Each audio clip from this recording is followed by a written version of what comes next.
कुछ ओके है। अब आपको साउंड सुनाते हैं। ठीक, स्टार्ट करें। स्टार्ट करो। देखिए फ्रेंड, कोई साउंड नहीं है।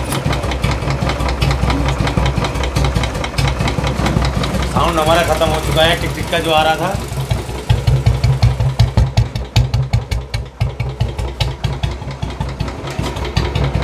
अब सिर्फ कोई आवाज़ नहीं है, कोई कड़ पड़ कुछ आवाज़ नहीं है। और ये हमारे हैं महेश भाई, जिन्होंने ये काम करा है।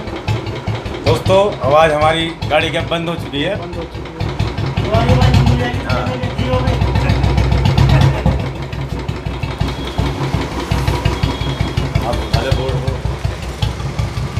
और ये महेश भाई की शॉप है, मेरुआ पेस्ट्री इन डेयरी फार्म। ये महेश भाई का बोर्ड है।